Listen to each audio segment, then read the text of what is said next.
Recording on. So today I have pushed this PDF as built, so it will come like one page as line by line. So today we will talk about psychological functions. Now, for those of you who are attending today, I hope that you have seen the previous sessions online in that e-learning center. If not, after today's session, please do watch it, because it will make sense only if you have seen it. So today, if it doesn't make sense to you, it's okay.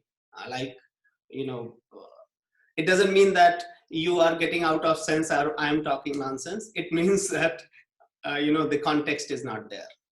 Yeah. So what is a function? Now, I want you to reflect on this question. What is a function? And if you want, you can share your response in chat, or I can share the whiteboard with you, and you can put your response on whiteboard, whatever is more convenient. I think chat, it works a little better in the sense that you don't need to exert yourself much, and we are all familiar with how chat is. So let's see.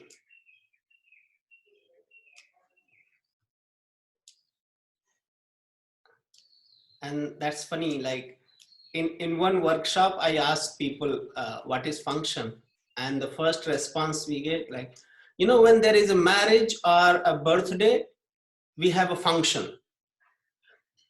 Yeah, wow, that's actually pretty much practical response.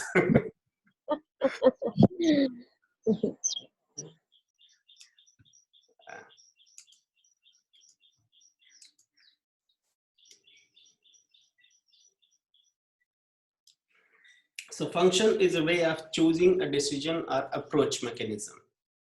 Function is utility. Function is like working mechanism.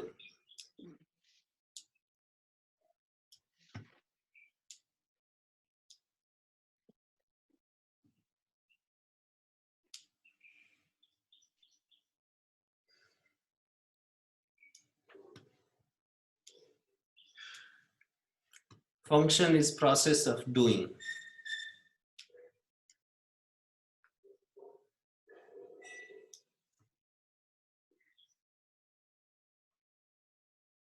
Now, function is definition of how action is done, like our behavior.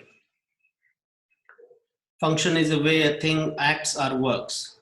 Function defines the operation of thing. Cognitive function is an intelligence, a skill. Yeah, true.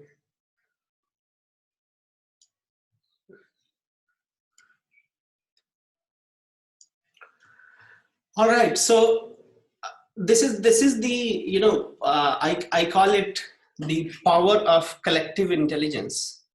A collective intelligence is always right. Individually, we all could be wrong, but together we always become right. And that happens when you don't know something, you do a poll. You do a poll of completely unknown audience where you are not sure that they know, and you look at the result of the poll, and it is most often it is the truth or the reality. So here the same phenomenon is happening here, is that most of you refer to it as mechanism. And indeed, if we look at it psychologically, it is a mechanism which sits between the ego and the interaction that ego has with either outside world or inside world. As we have seen till yesterday, that ego orients itself in two distinct ways. One is outside, another is inside. So psychological functions are the mechanism which basically sits between the ego and that orientation. So that's what that's what function is. And here is the definition of function as it is given by Carl Jung.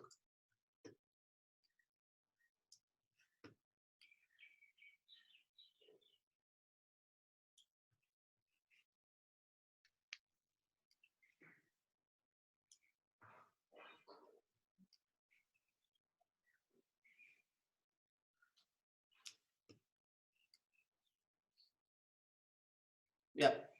Is my screen visible to everybody? I'm doing little bit of changing and shuffling, so I don't know if it is visible to all or not. Okay, thank you, thanks for the response. Yeah, thank you.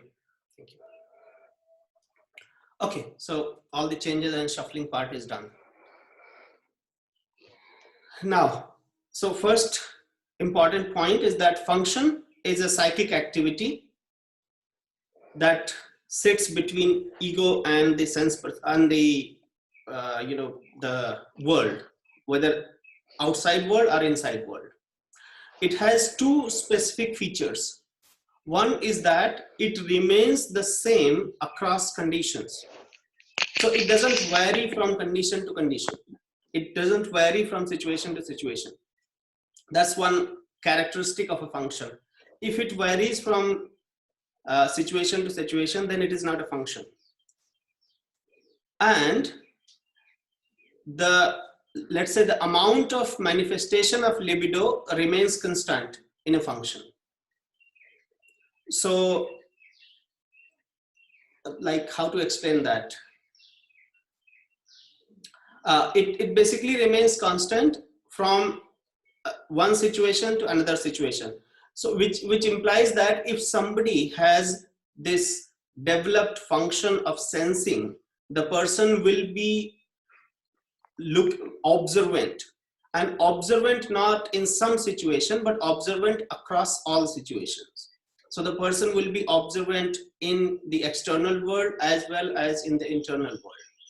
So the difference between that, let's say, the intensity of observation or the quality of observation is not because of the function, but because of the external environment. So whatever is constant in that only is referred as function. Am I clear? Am I making sense or not? It's quite difficult to talk about functions because they are very much like, not all of that will make sense to you. The things which are related to your psychological functioning, they will make a lot of sense to you, but some of it might not, because what I'm doing here is that while I'm talking to you, I'm using the function of thinking only. I cannot use any other function, and this is the nature, this is the constraint of the environment. So many a times it will not connect properly. But sorry, I'm sorry, it's crazy. Let me just silent it. Brennan, please take it and silent it. Yeah. Thank you. Okay.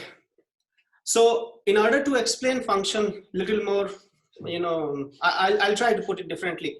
It's like, we are all familiar with the physical term of energy and force. So the difference between energy and force is that energy is constant. So the sum total of energy is always the same. It only changes, it only transfers from one object to another object, and it changes its form. That's all. The total energy is always the same. That's one of the kind of undisputable but unverifiable fact of physics. So in the same way, we discussed on the day one in the session one that the same way in the physical world exists energy, in psychological world exists libido or the psychic energy. So if we take that example, then function is what force is in physical terms. So it has two things. It has its form and it has its manifestation. So manifestation is the active part and form is the static passive part. So when we will go to detail of the four psychological functions, we will look at it both the form and manifestation of it. So it has always, each and every function, psychological function, always have an active component and a passive component, and a concrete component and an abstract component. So active and abstract component is the manifestation of it, and the concrete and passive component is the form of it.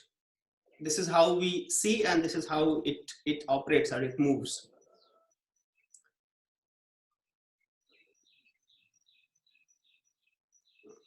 So there are two broader categories of functions. Number one is rational function, and number two is irrational function. Now, and this is the terminology given by Jung, rational and irrational. The difference between the two is that rational functions are concerned with evaluation, comparison, of always trying to make sense, trying to understand it. Whereas irrational functions, they are not concerned with any kind of comparison, any kind of analysis, but they are concerned with knowing, not understanding, but knowing what it is as it is. Okay.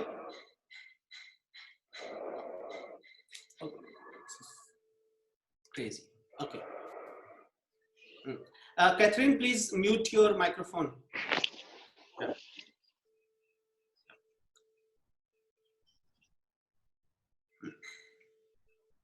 So rational functions were also termed by Jung as judging function, and irrational functions were termed as perception function. Now, generally there is a little misconception. Sorry, yeah. Vijay, can you, I couldn't hear because of the mic thing. Can you say that again? The rational has an evaluation component and irrational has... Irrational does not have evaluation component. Irrational has a knowledge component. Knowledge, okay, great. Knowing what it is without any evaluation, whether you like it or not, that's one kind of evaluation. Whether it is good or bad, that's another kind of evaluation. Whether it is useful or not useful, that's another kind of evaluation. Whether you have a positive or negative feeling towards it, that's another kind of evaluation. But what it is, knowing that, is perception or is irrational. So that's the difference, rational and irrational. Vijay, if you can just once more, repeat in maybe with this, because so you rational function and irrational function, whatever you said, just about that, nothing else. Thank you. Rational functions are always associated with some sort of evaluation, and irrational functions are always associated with some kind of seeing or knowing, not understanding. Because what happens that you see something, you size it in your world, in your mind, in your brain, and then you put it in some category. So that seeing and that sizing it, part of irrational functions, and putting it into categories, making meaning of it, associating whether you like it or not, doing any kind of analysis on it, whether it is a subjective analysis or objective analysis, that is rational. And the rational is also called judging, irrational is also called perceiving. So that's the kind of broader aspect. Now, here is something to think over. Do functions exist without we even knowing them? Or do they exist a priori? Like yesterday when we were talking about extroversion and introversion as attitude, we talked about it that they exist before a child is born or before the organism exists. So extroversion and introversion as an attitude, they exist. And then people are born with that pre-existing a priori, without any experience, that preference. Now, is it true also for the functions? What do you think? Just write your opinion. Like, what do you think? We discussed the rationality of it yesterday, the a priori existence. And there were two arguments to prove that. Now, those of you who have gone through the MBTI route, of understanding psychological type, the answer would be yes, that yes, they do exist, because they are part of the preferences. We have preference for sensing, preference for intuition, so they do exist. But the way Jung conceptualized it and the way Jung examined it, he said that they don't. So unlike extroversion and introversion, sensing, intuition, and thinking, feeling as functions, they do not pre-exist. They are result of experience. And let's look at this logic. How? So as per Jung, functions are experiential. They develop. So in the beginning, what happens is that all four functions are existing in somewhat mixed and archaic form. Let me just draw an annotation here. Like this is why I made this thing, is that in the beginning, when a child is, let's say, child had just come to the world, all the functions are mixed with each other. So the child does not have much differentiation between sensing and intuition and thinking and feeling. And when we will go to, one function particular, what does archaic mean? Okay, archaic means that something which is primitive, something which has not developed, something, no, it's not insane, no, in this instance, okay. Yeah, so archaic means something primitive, something which has not developed, something which has not evolved enough, but it has the potential to evolve. That's what archaic means. So as the child develops, they distinguish in two different ways. They distinguish from each other, like sensing becomes separate from intuition and thinking becomes separate from feeling. In some adults also, it doesn't differentiate. Like it's not that everybody will develop. Some people don't develop. They just grow older in age. Their psychological development doesn't happen.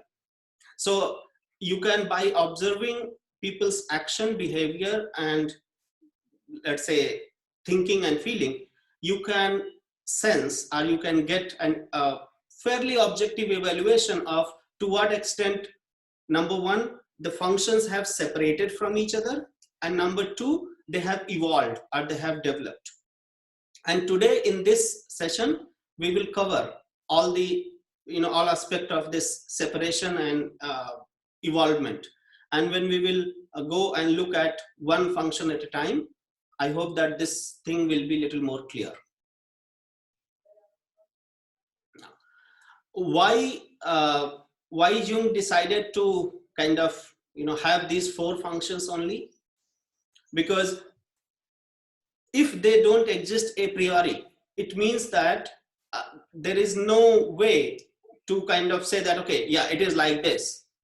It's something which is developmental, which is something which is experiential. So since it is something which is part of evolution, it could be 3 functions, 4 functions, 8 functions, 9 functions. Why only 4?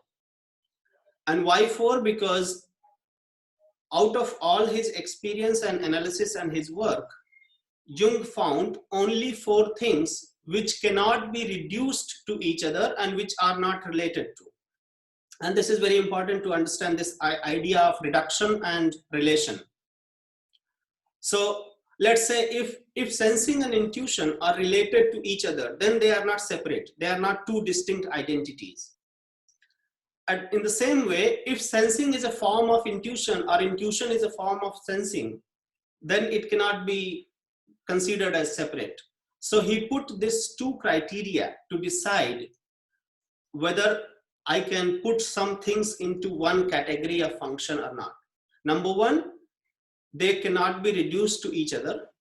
And number 2, they should not be related to. So they're statistically, we call it orthogonal relationship. And in mathematical term, it is always displayed like a 90-degree angle.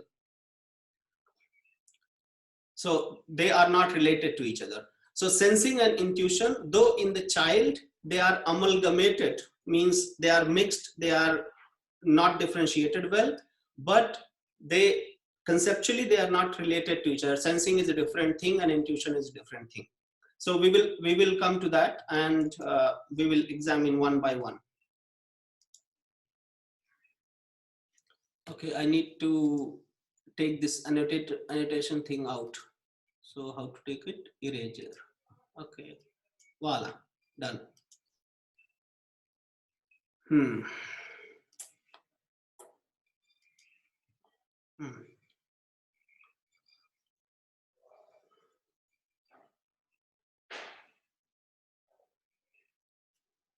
Yeah, so I think I have discussed this, that unlike attitude, which are only exercised, so you don't develop your attitude, you discover your attitude.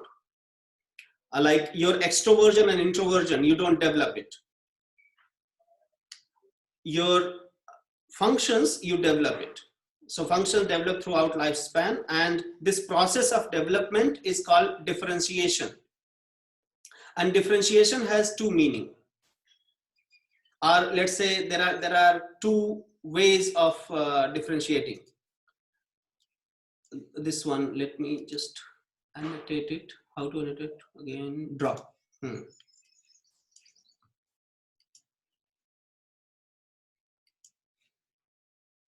Yeah, this one. So the process of development of function is called differentiation, which involves two things.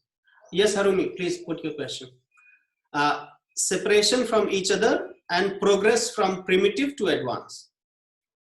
Harumi, you can unmute yourself and ask your question also, because it is important to. Is attitude the EIJP? Attitude is EI. Yeah, attitude is EI. Yeah. And also JP, the judging and perceiving. In fact, there is an interesting thing about JP. Jung talked about judging and perceiving as a container or a category to put functions in. Ah, great. Yes, he did not talk about judging and perceiving as lifestyle. Though in the later work, when he started, he has written after psychological types, he wrote a book called The Structure and Dynamics of Unconscious. So in that book, when he was talking about societies and cultures, then he says that some cultures, they focus too much on structuring everything. And some cultures, they focus too much on letting things as they are and evolving. Like, for example, India as a culture is a P culture, a perceiving culture. So here, if you have very, very different opinion from your family, it's okay. You will not be considered as outcast in the family. You are like, if you are born in that family, you are part of that family. But France, and I can talk about France because I have lived there and I have seen that culture very closely, is that if you don't agree with the family rules, you will be actually outcasted very, very quickly. So that's a judging kind of. Judging means more structured, more organized. And if you are either you are part of the organization or you are an outcast. Perceiving is that the absence of structure, absence of organization. So there is no way to be in or out because there is nothing, no boundary. Later on, Myers and Briggs took it as lifestyle and used this J and P to kind of give a tool to their users for deciding which psychological function will be primary and which will be secondary.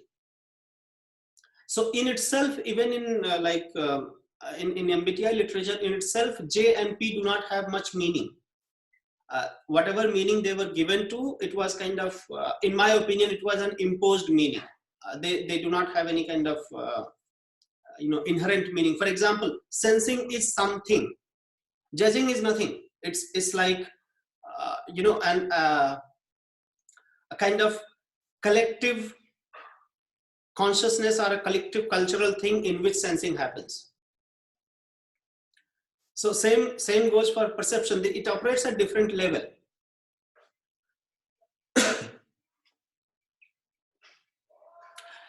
Yes. So JP, in like for Myers and Briggs, they used it only for making order of functions.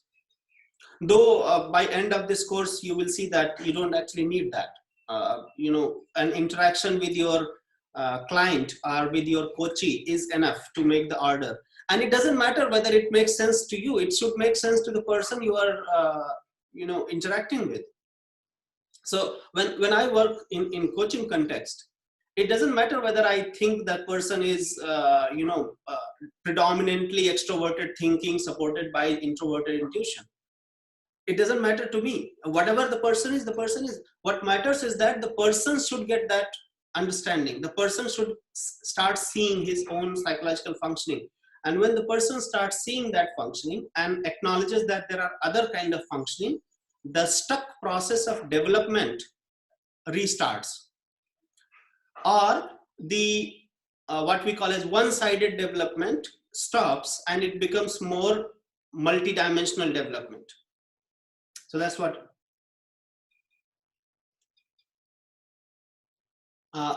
Gauri, I'm not clear about your question. Is about this separation from each other isn't true for attitude as well? Yes, so you have mentioned that unlike attitude, which is only exercised, functions develop throughout the lifespan.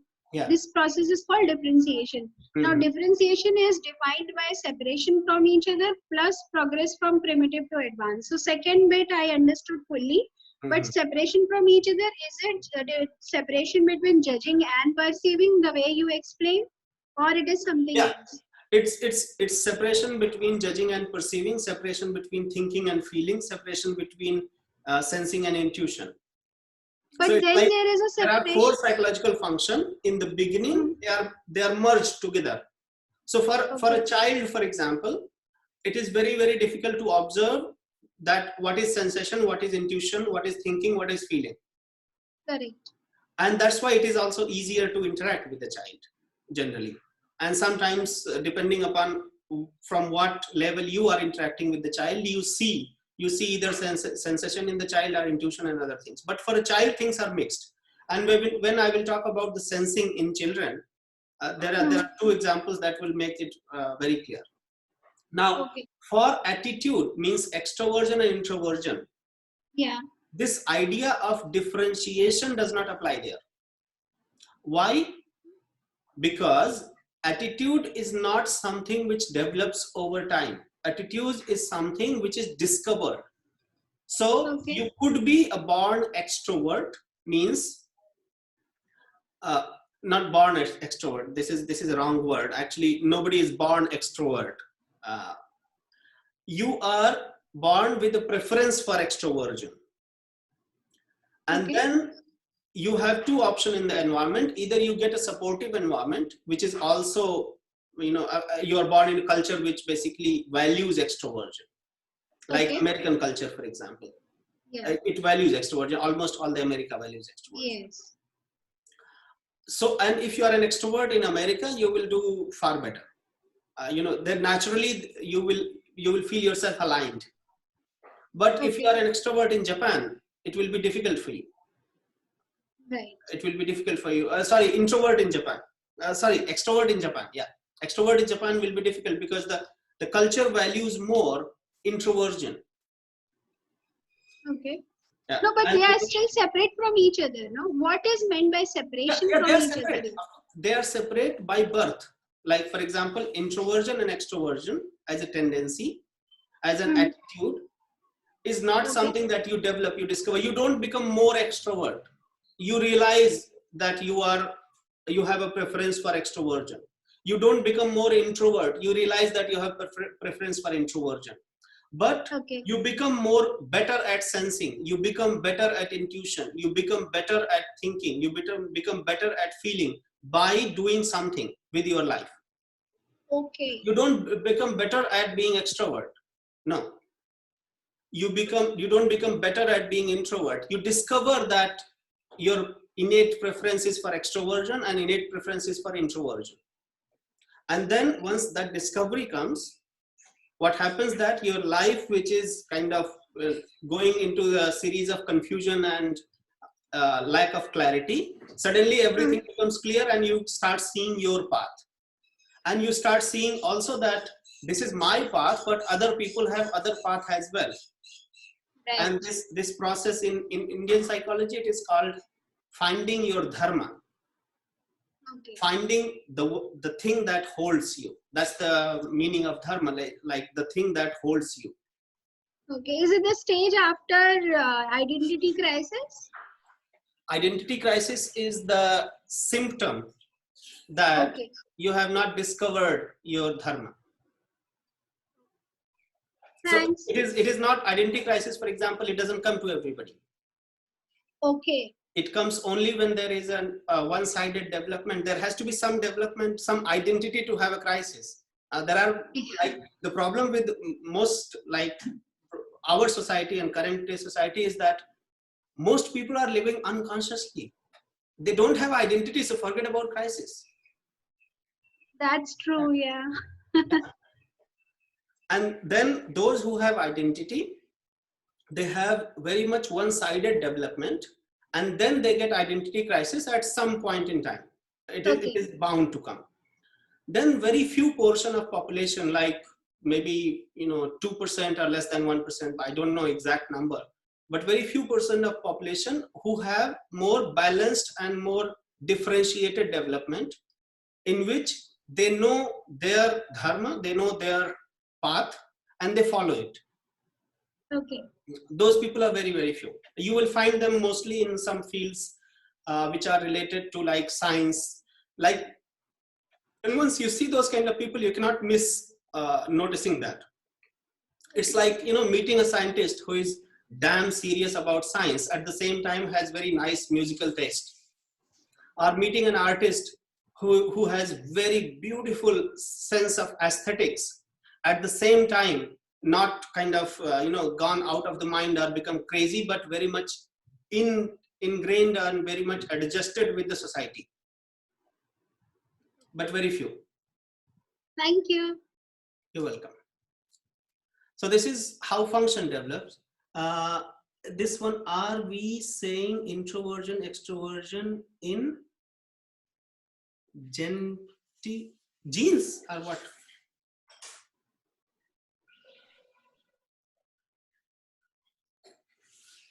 Genetic. Well, it is not genetic, it is psychic. So, let me put you, let me explain what I mean by it's not genetic but psychic. Genetic is something that you get from your parents, which transfers through genes. Now, whatever we get by birth, not everything is transferred through genes. Extroversion and introversion, let's assume, and this is how Jung thought about things, and this is what I want to especially communicate, is that if you want to understand psychological type, understand the rationality through which psychological type the idea developed, because anyway it's an idea to explain something in the reality. So let's assume that it is genetic. What will happen if you have parents who are extroverted? The child should be extroverted, right? There is no way the child could not be extroverted. Let's say if 100 people, 100 couples have 100 extroverted couple where both parties are extroverted, have children, at least 70% of that should be extroverted. 70% of the children should be extroverted. Remaining 25%, we can say that, okay, genetics is not only, the immediate line, but it also grandparents, great grandparents and things like that, and it can reflect itself. We have the idea of dominant and recessive genes. But what happens is that recessive genes, the proportion of manifestation of recessive gene is very less. So if it is like that it is genetic, then the probability of a child having extroverted preference is directly proportional to the reality of parents, both parents having extroverted preference. This should be true. But in Jung's observation and Jung's work, he found that it was not true. It was as if extroversion and introversion were distributed randomly. Like, you know, when you are born, God flips a coin. If head comes, you are extroverted. If tail comes, it's introverted. Like that. So it is inborn, means you do not accumulate it through experience. You do not develop it through experience. But at the same time, it is not genetic. And there are word, I think it's called some, I don't remember the exact term, but I can use the term psychic freely, that it is psychic, but not genetic. So I would move on now. Because we have 21 minutes and we have to finish 4 functions. Okay. So let's talk about the first function. Sensing or sensation. Jung call it sensation, Myers-Briggs call it sensing. But both mean the same thing. It's roughly the same thing. It mediates the perception of a stimuli and has a kind of certainty attached to it. It is given and not derived. That's sensing. So you see something and then it, like you see an object, it falls, the light from the object falls on your eye, and then your brain kind of makes a picture. That making picture part is sensing. So it is not like assigning meaning. It is just seeing what it is sensing. So sensing mediates as a function, as a psychological function. It sits between the stimulus and the understanding of the stimulus, which is called perception in psychology, is that you see something and you understand it, or you know it, you connect with it. That is called perception.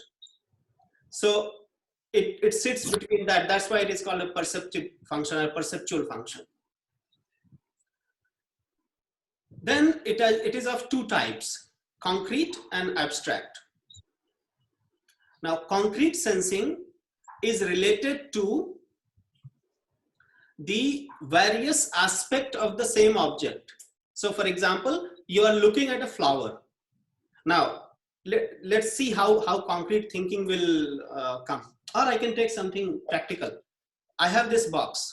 Okay, this is a beautiful Russian box gifted to me by a friend. So I have this box. Now there are multiple aspects of this box. One is that its texture. Another is its color. Another is its leaves and then flower. Then there is something which is putting together and creating something beautiful.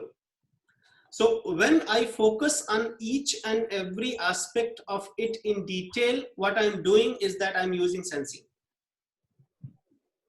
Okay, so that's what concrete sensing is. Now, what is abstract sensing? Abstract sensing is taking one aspect of this and making it big, making it disproportionately more prominent than the other. And that's what happened in artists. All the visual artists, what they take, they will see the world, but they will not depict the world as it is. What they will do, they will take one aspect of that and make it extraordinarily bigger. So you have impressionistic artists who focus more on the what goes inside them by looking at the object, and then they make it big. You have the artists which are abstract artists. They are all sensing type people. Abstract artists are not intuitive. There is nothing like intuitive artist. All the artists or artistry is coming from the sensing function. Okay.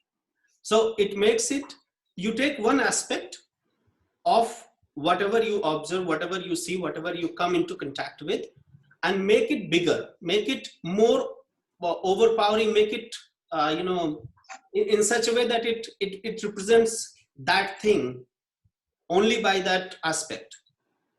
This is called sensing, abstract sensing. So abstract sensing is generally, if you associate with the artist, all kind of artistic thing, you will see it happening. Now, if you want a practical, experiential exercise on this, I have a very small exercise and beautiful one. We can do it here. Concrete sensation is always mixed with ideas, feeling, and thought. And abstract sensation is not mixed with ideas, feeling, and thought, but abstract sensation is always mixed with the vision, purity of a single aspect. So let's do an exercise, a small exercise to see how it is.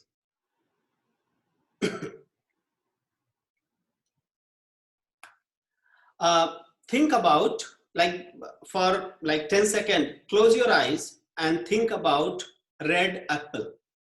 Okay, visualize red apple, and then write down whatever comes to your mind or whatever you see when you have the closed eyes. So you have 10 seconds, close your eyes, visualize red apple, and write about it in the chat box. And we will do a real life, live analysis of that.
I'm not speaking. So that's why audio is missing. Okay. Yeah.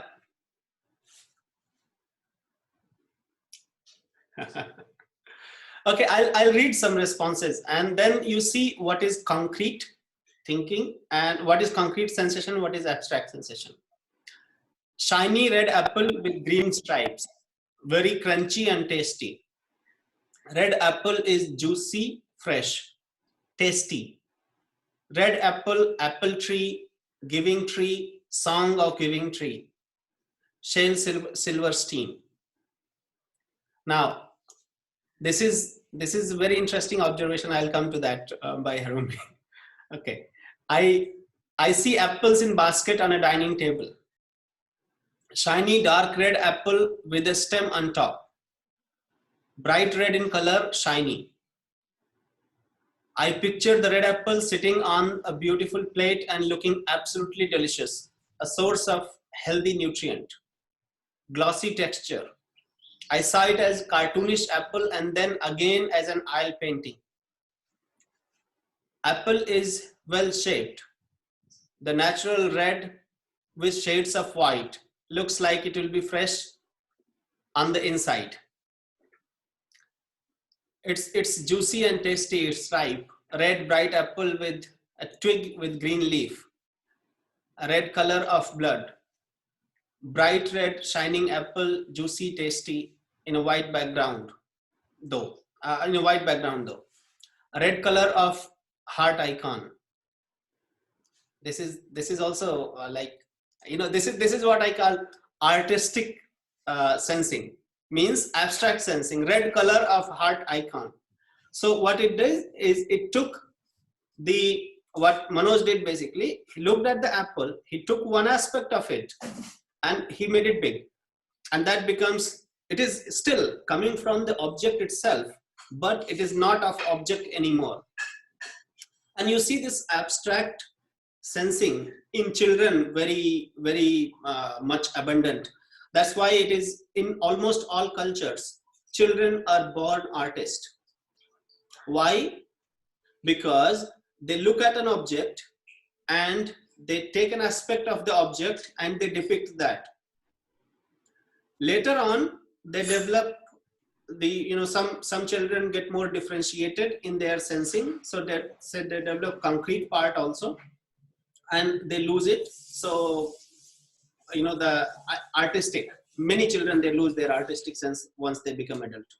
But some who do not lose, they become very good artists. How differently everybody thinks even for a fixed object is amazing. Yes, Gauri. Against white background, round in shape, red, of course, and has, couldn't stay focused on the apple. Yep, that's what intuitive people do. Prefer color, smell, and dimension, but smell is overpowering. A perfect color, smell, and dimension, but smell is overpowering. That's artistic sensation. Apple, color red, but not very dark skin, smooth and shiny, does have a strong fragrance. Wow, Amrita, that's like, that's classic example of concrete sensation. So you see the difference between concrete and abstract sensation is abstract is concerned with the vision, purity, singularity, and concrete is concerned with the exactness, perfection, variety, encompassing everything. So now think about it. I always connect trait with type. A person who is more exercising, let's say concrete perception, what kind of personality the person will develop? What kind of traits will come? And a person who is focusing more or exercising more the abstract sensation, what kind of personality the person will develop? If you give it a thought, you see that both will develop little differently. And by looking at what they have developed, you can pretty well guess what has been their functioning till now.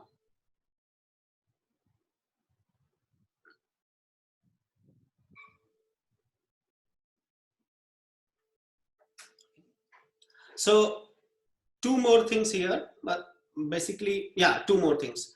Number one, concrete sensation is passive. So there is no will attached to it. So what happens that you see something, you see means see, hear, touch, smell, all the sensations. And then it comes to you and you let it come. Abstract sensation is active. It has a will. It wants to engage with actively. And in that process of engagement, it focuses on one aspect more than the other. But all is sensing only. And then second point is that sensation is the first thing that develops in children. And it basically predominates early life up to 6 years. It's predominantly sensation. And then sometimes you will get some glimpse of thinking and feeling. Feeling actually develops before thinking. Thinking develops quite later. So sometimes when you get a glimpse of, some kind of very rationally organized thought in children, you get surprised that, oh, this is wise old monk. So that's sensing.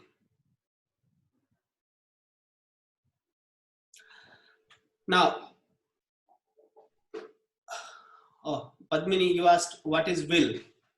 Will is, I'll share the dictionary. There is a dictionary of all the psychological terms that is used in psychological types. I'll share it today itself. Oh, thank you. Will means something which is an active volition from the organism which is doing the perception or which is doing that sensing. So for concrete sensing, the will is absent. The will is not there. For abstract sensing, it involves will. So that's why you find people with concrete sensing less passionate than people with abstract sensing. So when you see people, passionate people, most probably they are driven either by the intuition or by this abstract sensation. Now, there is normality and abnormality of the sensation. Is that normal sensation is when it is proportional, and pathological or abnormal sensation is when it is disproportional. So when you, I think the idea of proportional and disproportional is quite clear. And we have, oh my God, it's crazy. There is less time. Okay, intuition. Now, intuition is very difficult to talk about, because what happens is that it's like this. You are engaged in some activity, in some task, something, and suddenly something comes and hits you. And you don't know what it is, but it is real. And it hit you. And then you suddenly see the whole thing at a time. It's not like it coming in bits and pieces. It gives you some glimpse here, glimpse there. It comes correctly. And then you start post facto, after seeing it, you start analyzing it through either sensing or through thinking. So either you try to understand all part of it, main features of it, everything, or you try to analyze it and make sense of it, derive some meaning from it. That which hits you is intuition. And unlike sensing, intuition mostly works in the unconscious. So you are not conscious of the working of the intuition. You are conscious of the working of thinking, sensing quite much. So intuition mostly comes into from unconscious, and it comes as a full, complete picture, a full thing. And sometimes it appears like feeling, like a strong sense that, okay, yeah, I don't know what it is, but I'm quite clear. Like it's not something which is like unclear. Or sometimes it comes like a thinking or sensation. So yes, Amrita, most people take bigger life decision on the basis of that intuition. For example, and also I think this is the right way to go about it. Like who you will marry, decide on your intuition, not on your sensing.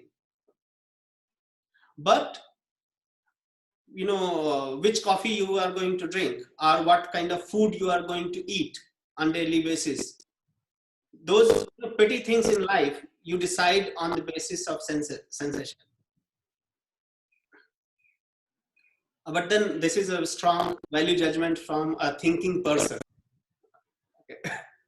So take it with a pinch of salt. Yeah.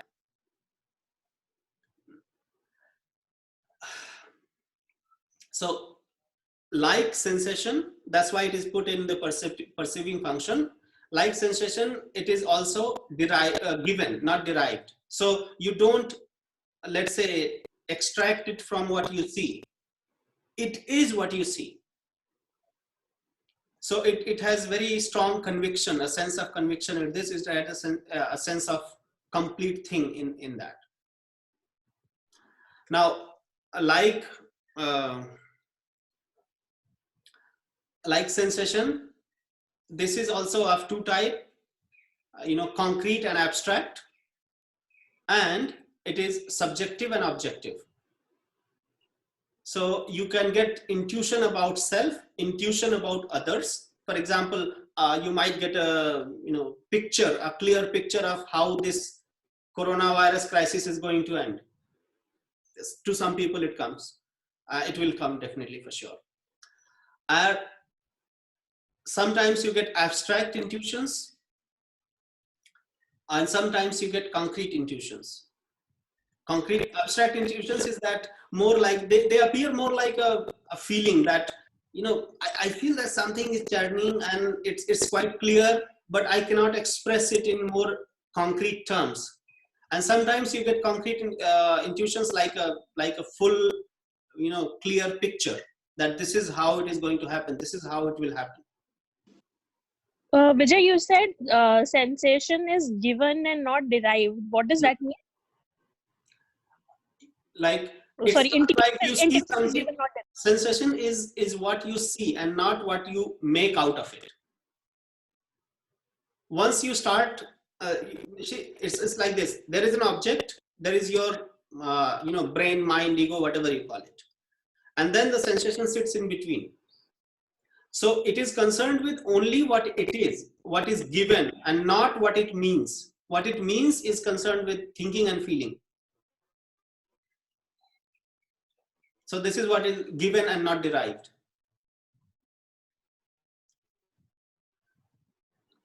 Okay. It says my internet connection is unstable. It is, maybe my computer is giving warning that you are close to.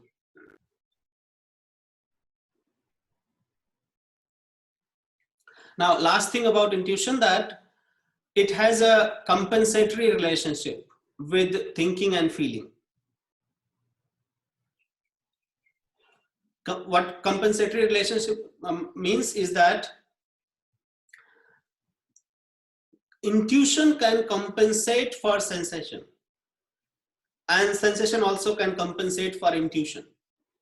So it is possible, and it happens like that. That's why people don't develop both. People develop one, simply because one can substitute the other. You can live by intuition, you can live by sensation. Both is possible, and both can substitute each other.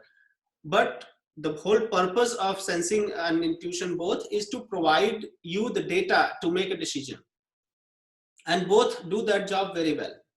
So they together create that matrix, compensating for each other. They create the matrix where you apply the sensing, like where you apply your judgment. Judgment means whether you like it or not like it, whether it is good or bad, whether it makes sense or doesn't make sense, all that.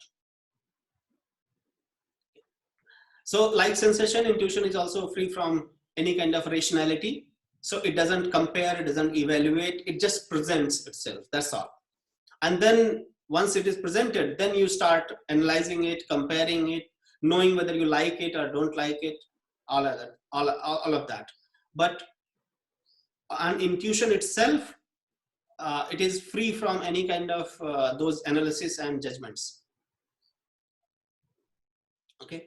So I think today we cannot cover thinking, feeling. We will cover it tomorrow.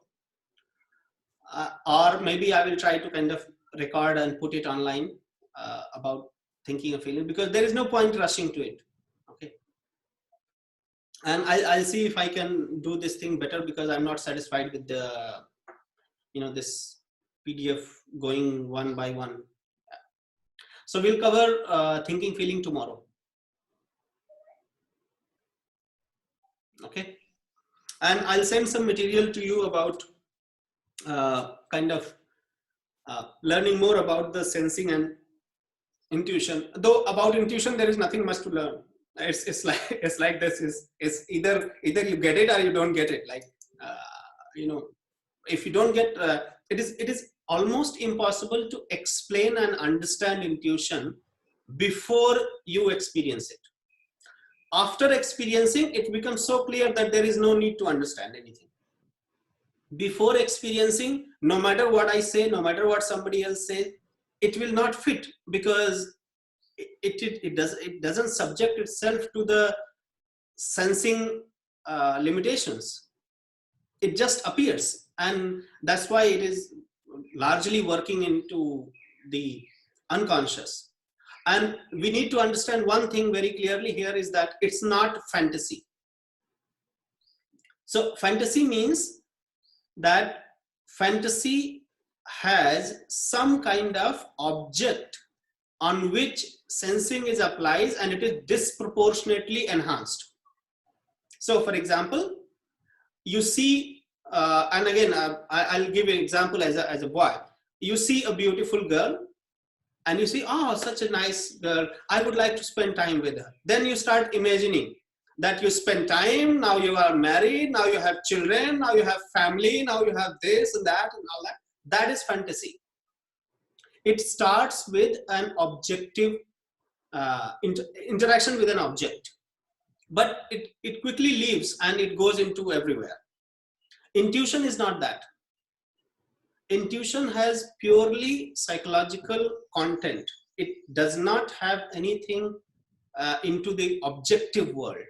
So it comes to you as a pure full image. It doesn't come as, derived from something. Okay. There is a very nice story in about fantasy and how the whole world is more like a fantasy. In I think it's in Brihadaranyaka Upanishad. Very beautiful story. I'll share it with you all. Amrita asked if an intuition can be developed. Yes, intuition can be developed. You can train yourself, and in fact, all the experts in any field, they have. You're not asking. Okay, so yeah, intuition can be developed. Yeah. In fact, all the experts, they have developed intuition only. Yeah. Sensing has limited scope to do things in life.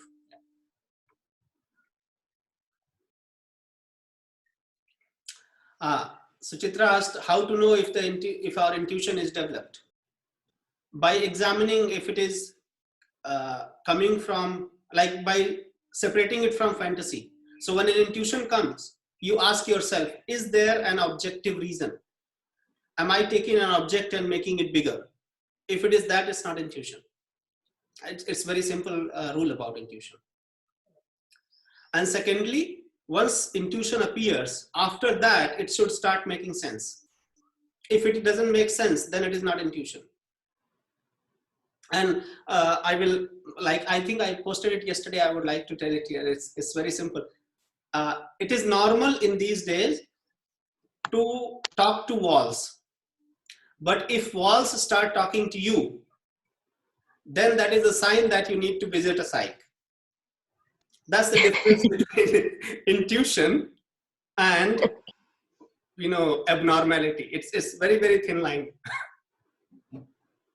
Okay, so see you tomorrow with.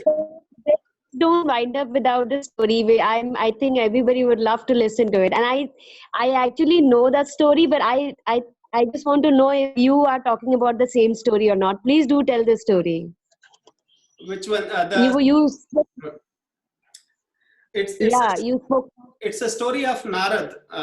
So Yes. one day, Narad was going with Shiva, and he was saying that, you always talk about, the duality, dvand, and then lobh, moh, and all that thing.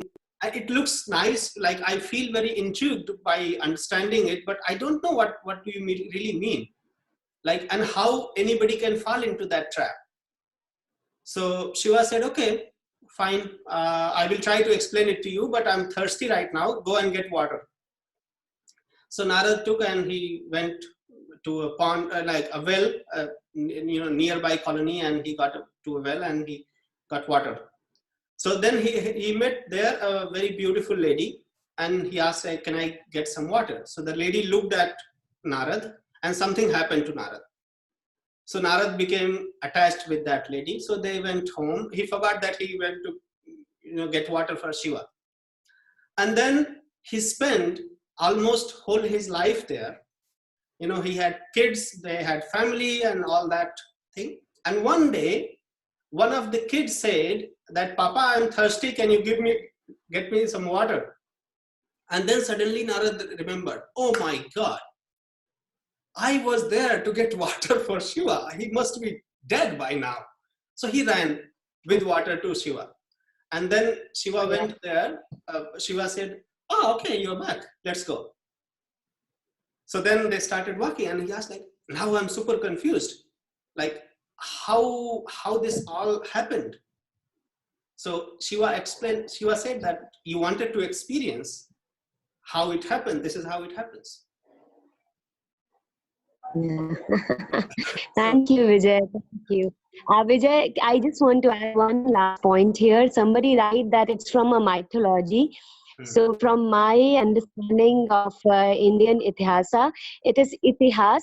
That means itihas. That's how it happens. So in my words, it's not myth, it's itihas. Just to add. Thank you so much, Vijay. Thank you. Wonderful. Itihas is like, it's not about objective fact. It's not about someone's story. It's not history. It is about some observation, that whether it is internal world, external world, and things are very much mixed. So all the mythology, whether it is Greek or Indian or anything, they are not the fact, stories of fact. They are stories of something happening. If you see that from that perspective only, after that you can derive any meaning, any value to it, it's up to you. But they tell something. Yes. And Jung is told, like, he studied all his life mythology from different cultures, different situations, and then different places, and then he came to the idea of collective unconscious. We will cover that when, like, I think in 7th or 8th session it is planned lately. So see you all tomorrow. Very nice interacting with you. Have a nice day. Stay safe. Yeah. Namaste. Thank you, Vijay.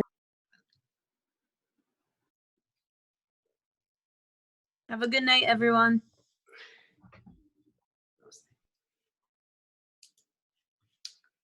Mm.